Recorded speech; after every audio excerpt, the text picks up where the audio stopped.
Good morning, everyone. Welcome to the Cybersecurity Maturity Model Certification, or CMMC, update on the new CMMC 2.0. And also want to focus on answering the question, how do you determine your level?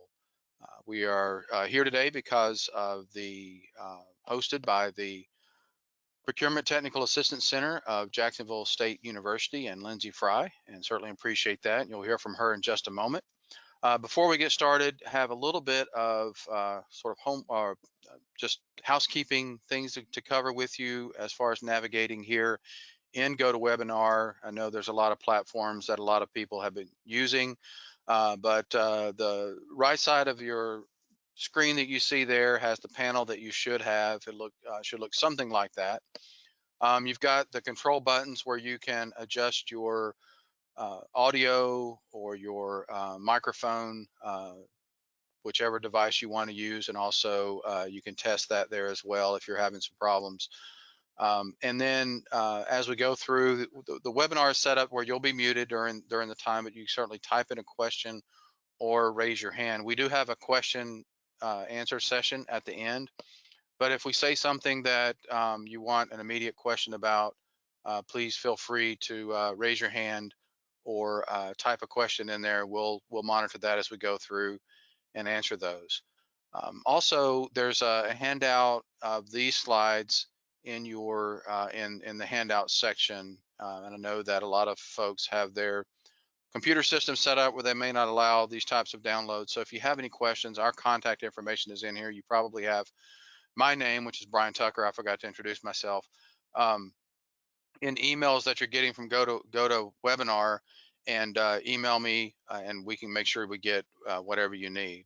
Also wanted to let you know that today's presentation is being recorded, and you'll get an automatic notification that the recording is ready if you want to go in and listen to the recording, and it might be something you want to share with others. So I will turn it over to Lindsay Fry. Lindsay.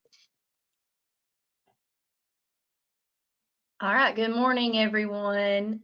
I'm Lindsay Fry. I believe I recognize some names on this webinar, so I'm so glad that you're here. I know we've talked about this subject for several years now. I've been here for 5 years, and I think from the beginning, this has been an area of discussion, but we're getting closer and closer and closer, it seems like, for everything to be put into place and this really to go active. So I'm very glad everyone is here. This subject is so important. I know it's been frustrating. There's all sorts of government contracting issues that are frustrating, but this is definitely one that has been frustrating and confusing to everyone. So thank you for being here and being proactive about this. I will say, as with any workshop that I help host, I will be sending an email survey to you at the end. It might not go out till tomorrow, but please take some time and fill that out. It won't take you 2 or 3 minutes. It's just one of those fill in the dot. I mean, I know you can't do that online, but I'm sure it's just click on things. So please make sure to do that. If there's anything I can help you with, let me know. I have been reaching out to a lot of my clients this week about some recent updates on some other things. So just be looking for some other emails from me about some different areas. So like Brian said, we can ask questions throughout the workshop too, so you can ask questions during it, or you can wait till the end. I want to thank Brian for doing this. He has been so faithful to help me with these workshops for the past several years, so it's much appreciated, Brian. So I'm going to turn it back over. I'm going to mute my line and get off of the camera. So anyways, let's just really learn some stuff and actually utilize the services that are available for us through this program, through UAH, and make sure that we're proactive and take the steps we need to now. Thank you, Lindsay. Certainly appreciate you hosting this, and appreciate everyone who's joined this morning. Thank you for the kind words. I don't do this alone. Our office, the Office for Operational Excellence here at UAH, we manage the program, but fortunately, it's a statewide program. We just happen to have been working with the granting organization when the opportunity came about. So we're sort of managing it for the state. But we have at our disposal some amazing expertise in this area here at the university that we have been able to take advantage of. And Dr. Eric Imsand is also joining us today and helps support companies through the Access program. And he's with the UAH Information Technology and Systems Center. You hear a lot of stuff in the news about artificial intelligence and big data analytics. Well, Eric does that stuff, but he also has an extensive background in cybersecurity and cybersecurity networks. And his office is responsible for the network or the system that we access when we're working on DoD contracts to protect our data and information as well. So we appreciate their support, and he's on here with us. But more importantly, we appreciate you guys. Appreciate you being here, and as Lindsay said, being proactive. It's important, and we'll talk more about that as we go through the session today. But also appreciate your work in our state, our communities. More importantly, your whatever role you play in the DoD industrial base. Don't want to overlook that. We have several partners that we, in addition to PTAC, that you might have heard about our programs from uh, through the MEP network and Alabama Technology Network and other folks as well.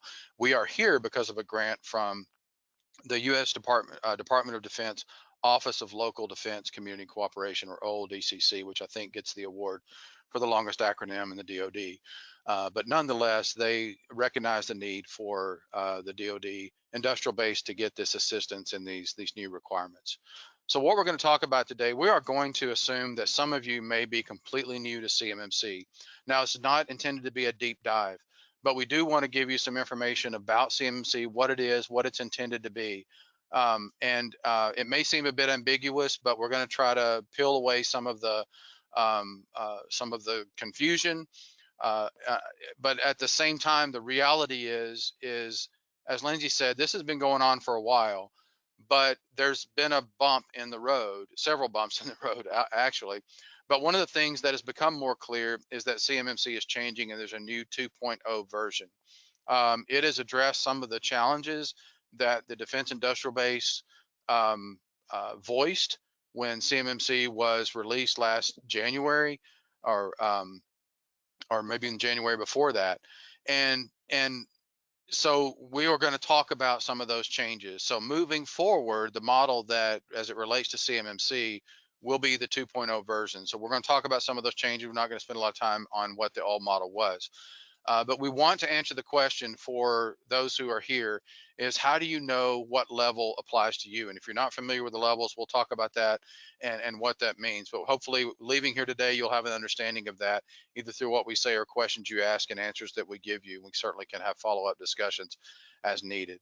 And then we'll talk about some technical assistance that's available through the Access program and have some opportunity for question and answer. So I'm going to start off talking about these information types, and I'm going to turn it over to Dr. Imsand, Eric, to talk more about the model itself, the changes that have come with 2.0, and answer that question that we're here for is how do you determine what level applies to your organization? But first of all, again, just recognize that some of you may be completely new. What is CMMC? It is a model that is created by the DoD. It's intended to safeguard information. Specifically, the model is designed to protect information for contractors or subcontractors. So the DoD's view is if you're working on a contract, you are getting information from them, or they're paying you to create information on a contract that is sensitive, meaning it does not need to be released to the public. Now, there's a level of sensitivity to that information, and that's where some of these terms come in that we'll talk about in the next few slides and pretty much through the rest of the presentation today. The CMMC model was based on a National Institute for Standards and Testing, I think it is. Maybe it's, I don't know what the T is, but it's NIST. Technology. Thank you. NIST Special Publication 800-171. This came out several years ago, and in fact, we'll see some dates associated with these next two bullets on an upcoming slide. But that was protecting controlled unclassified information. So the standard existed. The CMMC model is now just pointing to that and applying that to DoD subcontractors and contractors. It's compliant with the DFARS clause that's been around for several years too, 252.204/7012, which is safeguarding this covered defense information and covers cyber incident reporting. So a lot of this is not new, and the CMMC model is just applying that to DoD contractors in a more specific way. And then one of the things that's different about CMMC than previous models like NIST 800-171 is it has multiple certification levels based on the type of information that you are either storing, transmitting, or using as part of a DoD contractor. It's important to understand that this applies to all DoD contractors and subcontractors. So you see the asterisk over to the right. There's some exclusions, like organizations that only deal with micro purchases, or they only deal with commercial off the shelf. So unless you fall into that category, then this CMMC model will apply to you. I say will because it's a future requirement. It has always been a future requirement. It's never really been something that was fully implemented and fully showing up on RFPs. And that's something that's happened in the future. And we'll talk about, and that's the case, that was the case with the 1.0, is the case with the 2.0 as well. But obviously, as we've mentioned, CMMC is changing. As recent as November 4th was when the 2.0 model came out, and more of the documentation associated with it, like assessment guides, are even coming out this week. So we'll have continued updates on information that's coming out, and we are frantically changing our own tools for our assistance from 1.0 to 2.0.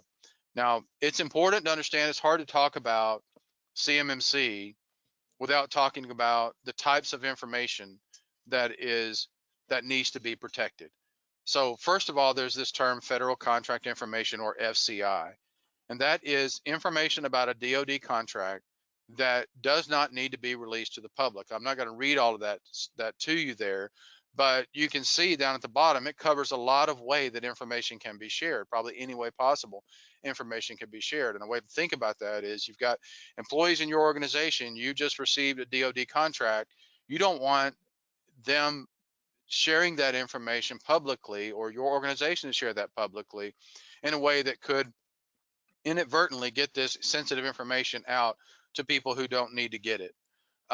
People who might be wanting to cause harm to or cause harm to the U.S. Economically, or from a national security perspective. So there's another level of information, is controlled unclassified information. Now, all of this information that we're talking about is non-classified. So in the past, you had classified and you had unclassified. And what the DoD is saying is that even that unclassified information is sensitive.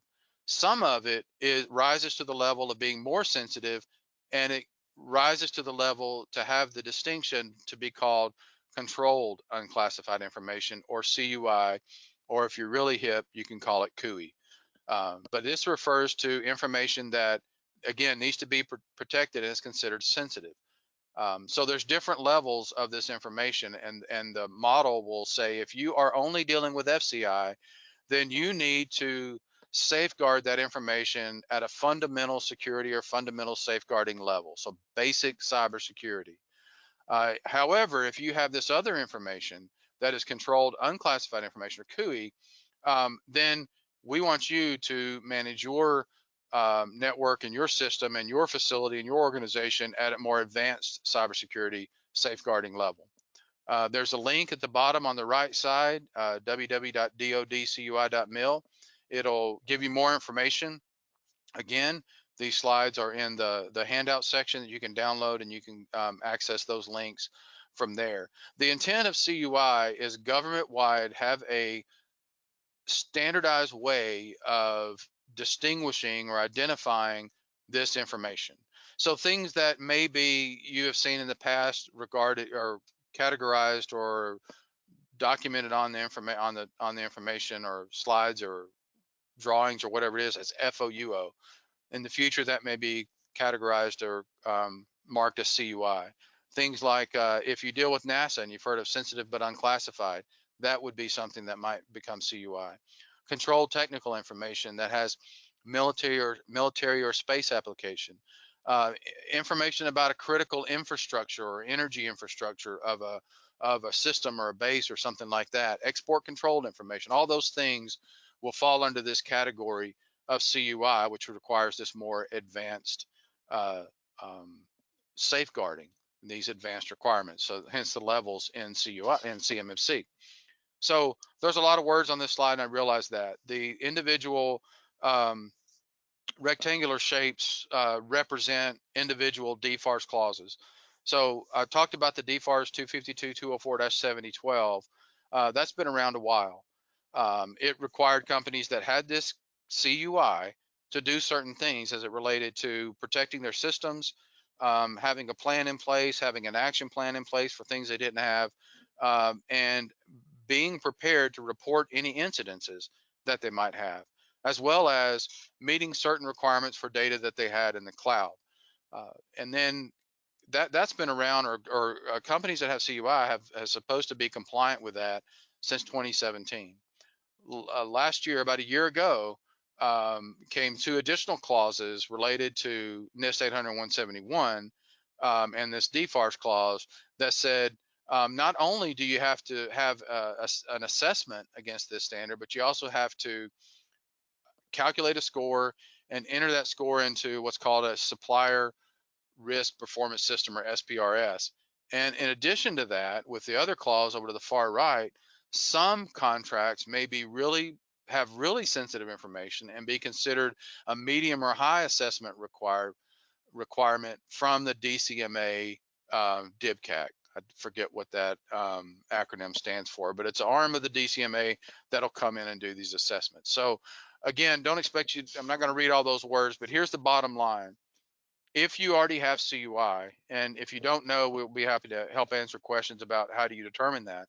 But if you have CUI, then you already need to be compliant with things that predate CMMC or are independent of CMMC, but that will relate to CMMC, as we'll see. And those requirements are that DFARS clause, that 7012, and the 7019 and the 20 that we just had up on the screen. So you need to recognize that if you've got if you've got data in the cloud, you need to be meeting certain requirements. You need to be able to do incident reporting and report those incidences to the required DoD organization. Again, part of that DFARS clause, which we have a link for in these slides, and you can go and dive into that more in depth. But also recognize that you have to flow down these requirements. An important aspect of that is self-assess against this NIST standard, which is 110 controls. Calculate your score, which is a max of 110. I've got them all done, or you start subtracting from there, even to get, in a lot of cases, negative. Using this scoring methodology. And you want to be honest about that. There's no value in going and saying you have a high score when you haven't done a lot of these practices. And then register that into the SPRS. There's a link here on that if you want to look more about that registration. And then, like I said, be available for the DCMA assessments if deemed necessary. So all of that is independent of CMMC, and this has to do, again, if you have the CUI. So as we start talking about CMMC, and we start understanding that there's levels involved in that, those types of information that you have are part of that determining factor. And Dr. Emsend or Eric is going to come on now. He's going to talk more about the CMMC 2.0, the changes that have come forth, and how do you determine that level. So Eric. Thanks, Brian. So some of what I'm going to cover is a little bit redundant with what Brian said, but you know, this stuff is confusing. So I think there's some value in talking about it repeatedly. The number one question that we always get asked is, okay, what level of certification am I supposed to go for? Well, the good news is that under CMMC 2.0, they've streamlined this process a lot. You can see on the left chart, the original model, there were 5 levels, but not all those levels were really well defined. You know, people would ask, well, okay, who's at level 2? And the answer was always, I don't know. People would ask, who's at level 4? And the answer was always, I don't know. Even the government didn't have a good handle on it. So they've collapsed that down, and we've only got 3 levels now. At the bottom, if you have a contract, or if your company is on a contract, maybe you're a subcontractor, but if you are somehow on a contract with the DoD, then you have FCI. And that means that you are at least level 1, or what they call foundational. At level 2, this is where, if you were at all familiar with CMMC, this is a change. So on the old model, if you had CUI, which Brian was talking about, that's that data that is sensitive. It's not classified, but it's also data that's more sensitive. The government definitely doesn't want that getting out there. If you have that kind of data, that CUI, in the old system, you were at level 3. Now you're at level 2. So that's the big change, and unfortunately it's a small one. You used to be level 3, now you're level 2. 95%, maybe more, stays the same otherwise between old level 3 and new level 2. The requirements you have to undertake, they're exactly the same. If you were already working on stuff, great news, you haven't lost any work, with a caveat that I'll touch on briefly. And then finally, level 3, that expert level. I don't know everyone on this call, but I'm going to go out on a limb and say that we don't have any level 3 companies on this call. The number of companies that the government estimates will be at that level 3 is a fraction of 1%. These are companies that do work that is so sensitive that the government feels like they are likely to be targeted specifically by foreign nation states. So they have data that, again, it's not classified, but it's right up against that line. And maybe it's data that you could read something and then immediately guess some classified data, or something like that. Like I said, I don't think we've got anybody on the phone today that's going to be at level 3. If you're level 3, you probably already know about it. Now, I said that there was one caveat, there was one change between level 3 and level 2, and that's that second and third bullet point right there about, you can see we've got in bold that CMMC 2.0 eliminates all maturity processes. You see, under the CMMC 1.0 model, it wasn't just enough for you to have these security requirements met. You also needed to have evidence that it was part of your day-to-day operations. It wasn't just, oh my gosh, it's the first day of the month, we have to run some security scans. Does anybody remember how to do that? No, Tim knows how to do that, but Tim's on vacation. But you were supposed to have a lot of documentation that showed that it was part of your day-to-day operation. They have removed that from CMMC 2.0. That is gone. There were also a handful, 20 to be exact, requirements that appeared in the CMMC model, but were not in the original document, NIST 800-171. Those are also gone. So basically, I realize this is drinking from a fire hose. I apologize if I'm boiling it down. Level 2 under CMMC, the new CMMC, level 2 has gone back to the future. We are back to NIST 800-171, and that's all. So like I said, if you were already doing a lot of work on that, great news, you haven't lost anything.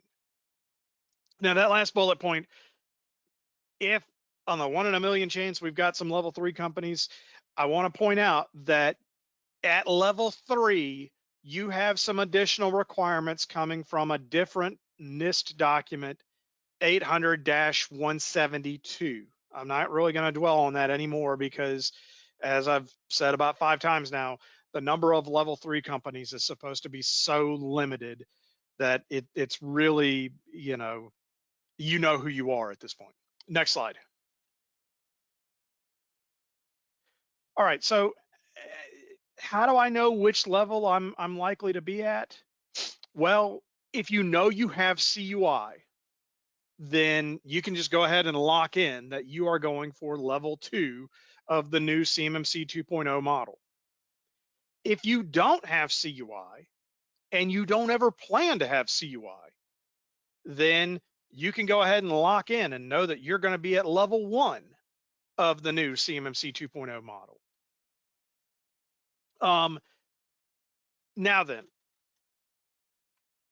how do you know which level you're going to be at based on the contract? We haven't really touched on this yet, but when the new system is up and going, and this is still subject to change, this is still in motion, but when the new system is up and going, it is supposed to say in the RFP which CMMC level is required for a specific contract. So you don't have to worry about, you don't necessarily have to worry about, oh, do I need this level or not? The government is going to attach that requirement to the contract. Now, people who are not forward thinking, but people who are maybe looking to expand their operations or something like that, there are companies that maybe right now they don't have CUI, so they would be a level 1, but they want to keep their options open. You certainly can go ahead and pursue level 2, so that if there's an RFP that comes out in the future, you're ready to bid on it right away. You don't have to do all this extra cyber work. All right, and then finally, and this is a positive development, this last bullet point, will primes and subs be required to maintain the same level? You know, if you are a subcontractor to one of those big defense primes that maybe is a level 3 because they are doing super sensitive stuff, well, does that mean that you also are going to have to be a level 3? Because that's a backbreaking requirement. And the answer is no. It's going to depend on the type of data you're handling. So even if you're a sub on a super sensitive contract to a level 3 contractor, that doesn't necessarily mean you will be at level 3 or maybe even level 2. It's going to depend on the data that you're handling. That's how it is supposed to work, given what they've said so far. Next slide. All right. So as I mentioned, they've streamlined the CMMC 2.0 model quite a bit. I'm really going to focus on level 1 and level 2. Now, if you were previously pursuing level 1 under the first generation of CMMC, CMMC 1.0, there's no change between 1.0 and 2.0. There are still 17 requirements. I mean, there's some terminology here. I think, if I remember correctly, the 1.0 model called them, I'm trying to remember what the term was, processes that you had to put in place. Now they're called practices. But at the end of the day, you can think of it as there are 17 requirements for you to implement, and those 17 requirements have not changed. So if you were already far along on your CMMC level 1 journey on the old model, great news, it's exactly the same.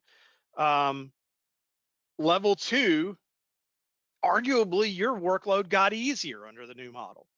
Those maturity processes that I mentioned a couple of slides ago, they're gone. There were 20 requirements that they've also taken out. So if you're pursuing level 2, you can go ahead and focus in on what's in NIST 800-171, and that's what you've got to do. A few of the box in blue over on the right, there were a few domains, and a domain, I haven't mentioned this, but a domain is sort of like a family of requirements that are all related. So, you know, physical security, all the physical security requirements, they get grouped into a physical protection domain. It's pretty self-explanatory. A few domains actually went away. So at level 2, we're back to the same 14 domains that were in that NIST 800-171. The ones in bold are domains that have level 1 requirements. So if you're pursuing level 1, pay attention to those domains in bold, because if it's not in boldface and you're pursuing level 1, you don't have any work there. Next slide. All right. The other big change was how you go about assessing and earning your certification.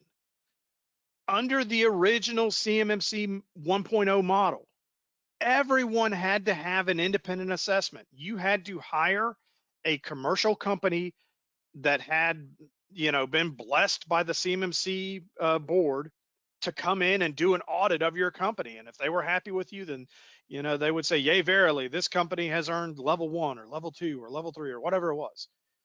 They've really restructured this now. So at level 1, you no longer have to have that outside company come in.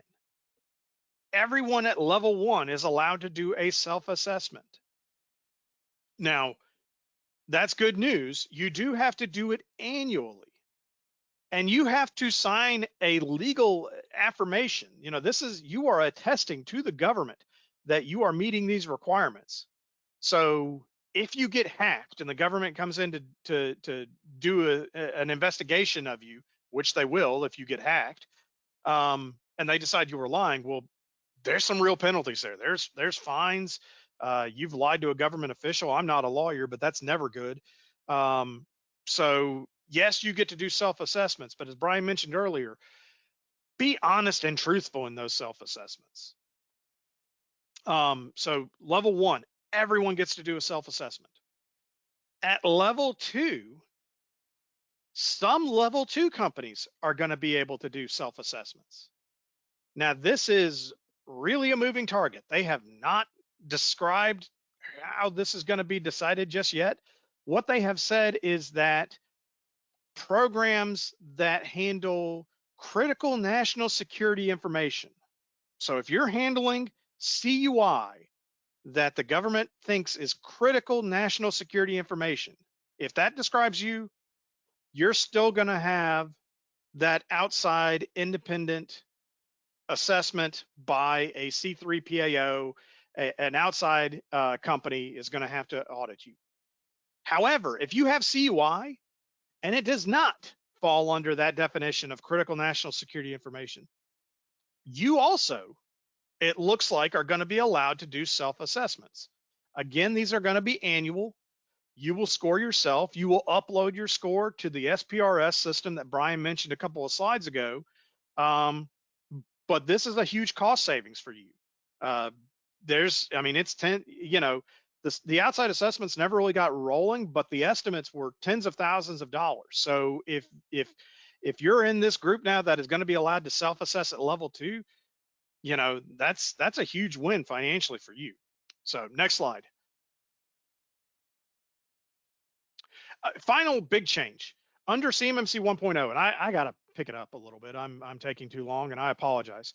Under the model version 1.0, no one was allowed to POAM. POAM stands for Plan of Action and Milestones. Put simply, a POAM is a list of, it's your to-do list. Hey, we looked at all these security requirements and we're meeting some of them, great, but there are others where we've got work to do. Well, you documented that on a POAM, and it was, basically a list of, this is what we're not doing right, and here's our plan to fix it. Here's our list of who's responsible, what do they need, when are they going to have it done. It was just a high-level plan. Under Model 1.0, POAMs were not allowed. Under 2.0, they are going to be allowed in a limited manner. Now, I've been doing this for a minute, and I got to tell you that I've seen a lot of companies that will POAM like almost the entire set of requirements. Like, hey, we're meeting 7 out of 110 requirements. That's not going to go well if you try and do that. But there will be an opportunity for you to say, hey, we are almost there. We're not quite there. We're working on these things. Now, that middle bullet point in the left column is important. There are going to be certain requirements that you cannot POAM at all. If you're not doing them, it's a do not pass go situation. Let me jump over to the right column a little bit. There are going to be, on a very limited basis, waivers of the CMMC requirement. And this is still very up in the air. I would not count on, I think they're going to be extremely limited in these. The DoD is going to basically say, you know what, for whatever reasons, the DoD's prerogative, we are going to waive the entire CMMC process for this program on a case-by-case basis with timelines and so on and so forth. I would not count on that happening for your company. I mean, you know, I can't tell the future, but I definitely would not count on it. I think that this is going to be extremely limited. We are mentioning it because this also is a big change. Under the CMMC Model 1.0, this didn't happen at all. So if you had programs that were needing to go because the warfighter needed stuff, but they couldn't get CMMC, you know, they couldn't get past CMMC, well, everyone was just stuck in limbo. And now there's a waiver, a mechanism for waivers. But again, I think it's going to be very, very, very limited.